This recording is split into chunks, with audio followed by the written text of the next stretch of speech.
Hi friends, பாண்டிச்சேரியில் என் கூட சேர்ந்து ஒரு குட்டி ஷாப்பிங் பண்ணலாமா? வாங்க. It's cooking living with Charu. நான் தான் உங்கள் சாரு ஃப்ரெண்ட்ஸ். நல்லா கோல்டு பிடிச்சிடுச்சு, வாய்ஸே சுத்தமாக பிளாக் ஆன மாதிரி இருக்கு இல்லைங்களா? ஒரு ஃபியூ டேஸ்க்கு அட்ஜஸ்ட் பண்ணிக்கோங்க. சரியானதுக்கப்புறமா அகைன் பழைய வாய்ஸ் வந்துடும். அப்பா வீட்டோட கேஸ் ஸ்டாப் வந்து ஒரு 16 இயர்ஸாக ஒர்க் பண்ணிக்கிட்டு இருந்தது. பட் அது ரீசெண்டாக ரொம்ப தொலை கொடுத்துட்டு இருந்துச்சா. ஸோ அப்பா இப்போ நாங்கள் வந்ததுக்கு அதுக்கும் அதை யூஸ் பண்ண சரி வராது சொல்லிட்டு புதுசாக வாங்கிட்டு வந்துருங்கப்பா அப்படின்னு சொல்லிட்டு அமௌண்ட்டு கொடுத்து அனுப்பிச்சிருந்தாங்க கடைக்கு.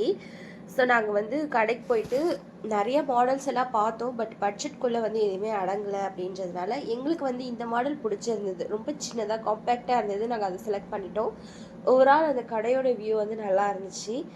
நானும் என் ஹஸ்பண்டும் ஆஃப்டர் லாங் டேஸ்க்கு அப்புறமா ஒரு வாக் மாதிரி பண்ணோம். எங்களுக்கு அது ரொம்ப ஹாப்பியாக இருந்துச்சு அப்படி சொல்லலாம். பாப்பாவை வீட்டில் விட்டுட்டு நாங்கள் 2 பேர் மட்டும் ஷாப்பிங் பண்ணது ஒரு நல்ல புது எக்ஸ்பீரியன்ஸாக இருந்தது. ஆஃப்டர் லாங் இயர்ஸ்க்கு அப்புறம் அப்படின்னு கூட சொல்லலாம். இது வந்து பாண்டி மார்க்கெட் எல்லாருக்குமே தெரியும். இங்கே எல்லாமே இருக்கும். இந்த இடத்துக்குள்ளே போயிட்டோம்னா நம்மளுக்கு தேவையான உச்சந்தலையிலேருந்து உள்ளங்கால் வரைக்கும் தேவையான எல்லா ஐட்டம்ஸும் வந்து கிடச்சிரும். யாராச்சும் இந்த இடத்துல விசிட் பண்ணியிருக்கீங்கன்னா எனக்கு கமெண்ட்டில் ஷேர் பண்ணிக்கோங்க. ப்ரீவியஸ் வீடியோஸில் அப்பாவுக்கு வந்து உடம்பு சரியில்லைன்னு சொல்லிட்டு நான் மென்ஷன் பண்ணியிருப்பேன். அதனால் அப்பாவை வேலை வாங்க வேண்டாம்னு சொல்லிட்டு நானும் ஹஸ்பண்டுமே போய் கம்ப்ளீட் ஷாப்பிங் வந்து முடிச்சிட்டோம். வீட்டுக்கு தேவையான காய்கறி எல்லாமே நான் வந்து எங்கள் வீட்டுக்கார வாங்கி தர சொல்லிட்டேன். அண்டு வந்து மளிகை சாமான் அந்த கொஞ்சம் ஐட்டம்ஸ்லாம் வந்து எங்கள் வீட்டிலேருந்து நான் எடுத்துகிட்டு வந்துட்டேன். ஏன்னா அப்பா வீட்டில் வந்து அந்தளவுக்கு ப்ரொவிஷன்ஸ் வந்து வச்சுருக்க மாட்டாங்க. அவரை வாங்கிட்டு வர சொல்லி தொல்லையும் பண்ண முடியாது இல்லைங்களா. ஷாப்பிங் முடிச்சுட்டு நேராக வீட்டுக்கு வந்தாச்சு.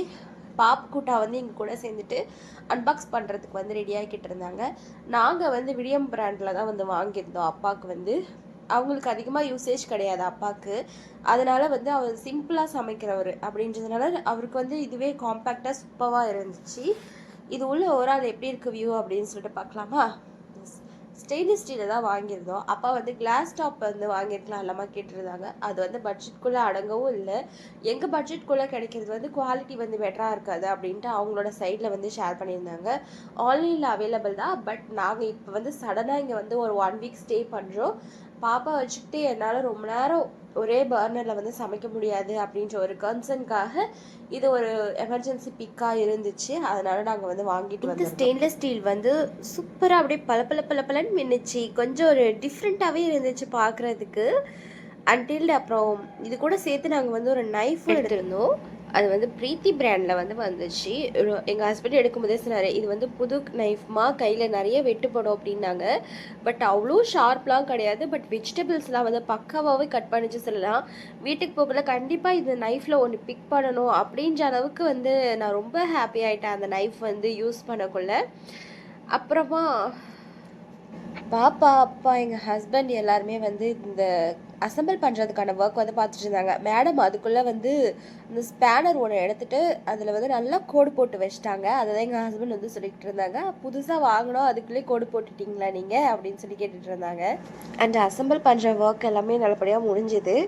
கேஸ் ஸ்டவ் வந்து முதல்ல யூஸ் பண்ணுறோம் அப்படின்றதுனால நல்லா மஞ்சள் குங்குமம்லாம் வச்சு சாமி கும்பிட்டுட்டு பால் காய்ச்சலாம். ஸ்வீட் எதுவும் செய்ய முடியாது. ஆல்மோஸ்ட் டைம் வந்து 9:30 பக்கம் ஆயிடுச்சுன்றதுனால ஸ்வீட் செய்ய முடியாது. நம்ம வந்து பால் காய்ச்சிக்கலாம் அப்படின்னு சொல்லிட்டு 2 பர்னரும் வேலை செய்யுதா அப்படின்றதுக்காக தான் நான் அதை ஆன் பண்ணி பார்த்தேன். மற்றபடி வேறு ஒன்றும் கிடையாது. எங்கள் பாப்குட்டாவோடைய அந்த டாய்ஸ் எல்லாம் அதில் வச்சுருந்தோம். நாங்கள் பார்க்குறதுக்கு வந்து லுக் வைஸ் நல்லா இருந்துச்சு இல்லைங்களா. இது எவ்வளோ டைனியாக அழகாக இருக்குல்ல. முகலாம் பளபளன்னு தெரிஞ்சுது. பாலும் நல்லபடியாக பொங்கி வந்துருந்துச்சு. அதில் சர்க்கரை போட்டு இதுவும் ஒரு ஸ்வீட் அப்படி சொல்லி எல்லாருக்கும் கொடுத்து ஏமாற்றிட்டு நான் அன்றைக்கி நைட்டு பாப்பாவும் அவங்க அப்பாவும் சொப்பு சாப்பா விளையாண்டுட்டு இருந்தாங்க. அதை சீக்கிரட்டாக கேப்சர் பண்ணலாம் அப்படின்னு சொல்லிட்டு போனால் பாப்பா சூப் செய்கிறா குடி அப்படின்னு சொல்லிட்டு எங்கள் ஹஸ்பண்ட் சொல்லிக்கிட்டு இருந்தாங்க. ஓகே ஃபைன் அப்படின்னு வெளில வந்து நாங்கள் வீட்டுக்கு வரக்குள்ளேயே வந்து மாவு பாக்கெட் வந்து வாங்கிட்டு வந்துருந்தோம். அப்பாவுக்கு வந்து 1 சைட் தோசை தான் வந்து ஊற்றி கொடுத்துட்ருந்தேன். அவங்களுக்கு எண்ணெய் போடாமல் அந்த மாதிரி ஊற்றிட்டு தாளிப்பு இல்லாமல் காரம் இல்லாமல் அவருக்கு தனியாக செஞ்சுட்டு எங்களுக்கு தனியாக வந்து நாங்கள் செஞ்சிட்ருந்தோம். தேங்காய் சட்னி தான் அரைக்கிறதுக்கு டைம் எனக்கு பத்துச்சு. அதனால் நான் வந்து தேங்காய் சட்னியை அரைச்சிட்டேன். ஓகே ஃப்ரெண்ட்ஸ், இந்த வீடியோ உங்களுக்கு பிடிச்சிருந்தா லைக் அண்ட் ஷேர், சப்ஸ்கிரைப் பண்ணி பெல் ஐக்கானை கிளிக் பண்ணிக்கோங்க. அப்போ தான் எவ்ரிடே வீடியோஸ் வந்து உங்களால் பார்க்க முடியும். நம்ம சேனலில் வந்து நிறைய வீடியோஸ் வந்துகிட்டே இருக்கும். ஓகே ஃப்ரெண்ட்ஸ், பாய்.